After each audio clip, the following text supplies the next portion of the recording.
தாரகனுக்கும் இடையே கடும் போர் நடந்தது. முருகன் தாரகனின் துதிக்கையையும் தந்தங்களையும் வெட்டி வீழ்த்தினான். கந்தவேல் விடுத்த 1000 அம்புகள் தாரகன் நெற்றியில் தாக்கின. அதனால் அவன் மயங்கி விழுந்ததைக் கண்ட அசுரப்படையினர் ஆறுமுகனுடன் போரிட்டனர். ஆயிரக்கணக்கான அசுரர்கள் தங்கள் அங்கங்களை இழந்து அழிந்து ஒழிந்தனர்.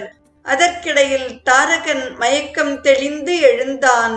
போர்க்களத்தில் தான் மட்டுமே உயிருடன் இருக்கும் அவலத்தை உணர்ந்து புலம்பினான். பிரம்மாஸ்திரம் முதலான அஸ்திரங்களை ஏவினான். அவை யாவும் முருகனை வணங்கிச் சென்றன. இறுதியில் பாசுபதாஸ்திரத்தை முருகன் மீது ஏவினான்.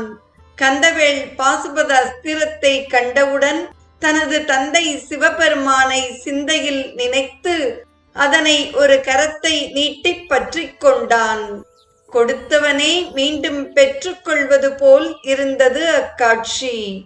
இதையும் கச்சியப்பர் கந்தவேல் அணையது கண்டு தந்தையை சிந்தையில் உண்ணி ஓர் செங்கை நீட்டியே அந்த வெம்படையினை அருளில் பற்றினான். தந்தவன் வாங்கிய தன்மை என்னவே என்று சிறப்புறப் பாடுகிறார். முருகனை வெல்வது அரிது என்று